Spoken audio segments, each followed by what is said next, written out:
Welcome to the Dayton Business Spotlight, your source for what's now, what's new, and what's next in the Dayton business community. And now, here's your host, Phil Herzing. Thank you for joining us for another edition of the Dayton Business Spotlight. We are your source for exciting information about what's happening in the Dayton business community. We are joined today by Clancy Cross of Development Beyond Learning. Clancy, thanks for joining us today. Thank you. Tell us a little bit about your business. What do you do? Well, people think of us as a training company, but what we really are is we're a development company that is about helping individuals and companies apply change in their businesses and their lives. Who are your primary customers? We have customers in the Pacific Rim area, largely in Australia. We're doing work in India, China, and even in Dubai and also in the United States. But yet you're right here in Dayton, Ohio. That's correct. Oh, that is interesting. Now, you're here in Dayton, Ohio, Right. and yet you have all of this training and education that you're doing all over the world. That is such an interesting development. Is that one of the things that separates your company from your competitors? Well, it does. Probably more so would be the way we conduct business. We don't really see ourselves as a training company. We really see ourselves as a development company. And the story about how the company was founded is probably a good illustration of what that means. An engineer who was a team project manager was sitting around one day across the table from his team members and doing what engineers are good at doing, thinking about things.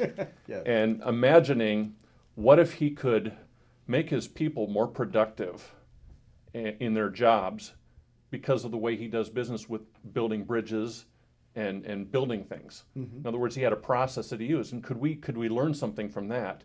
And so he thought about what do I do? Well, I design and I build bridges and I build barricades which keep people from getting to places I don't want them to be. Now, what if I could take that same philosophy and help people build bridges to their future and help them tear down barricades or move them out of the way to do more things in their life, achieve greater goals, and be more productive and more happy in their lives.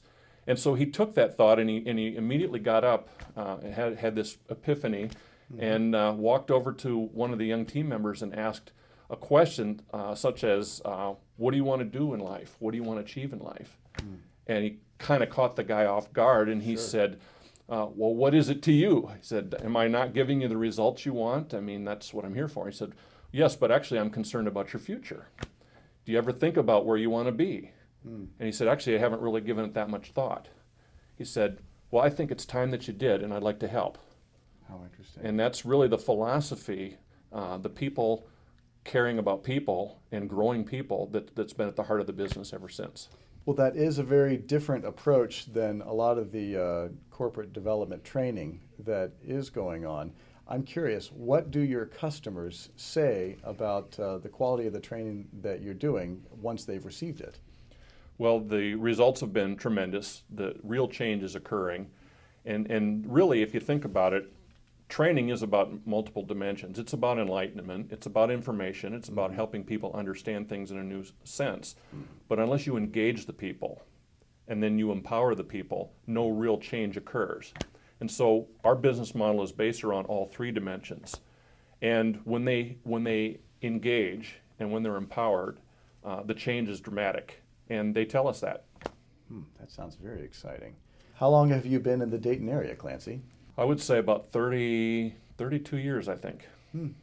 That's a long time. What is it that you most like about Dayton? I presume you wouldn't be here this long if there wasn't something about the community that really made you very happy. When my family moved here after I graduated from high school, this became my new home. The rest of the family was moving around the country. I stayed here just because I love Dayton. I think it's a great place to raise a family. I think it's got all the amenities that you'd want to have in a community. And probably more importantly, I think the business climate is incredible. We have an innovative and entrepreneurial spirit in this community that I'm sure other communities will say the same thing, but we have a history of it, and it continues to this day. So you think Dayton is definitely a great place to do business? I do. The innovation is alive and well. We have places like Wright-Patterson Air Force Base doing some great research. We have a number of universities that are involved in research. A lot of great products and ideas are coming out of these kinds of places. And I run into people almost every day that are starting a new business, trying something that they've had a dream about, and it's just amazing how people are inspired to do something, follow their dream. And you don't hear about that in the news, but it's happening everywhere around us. Oh, there is so much going on. Well, thank you for joining us, Clancy. I am so excited that we were able to help you tell your story. It's a good one. And thank you for joining us for another edition of the Dayton Business Spotlight. We have the stories that you want to hear about the Dayton businesses. Please check out some of our other videos right here on this page.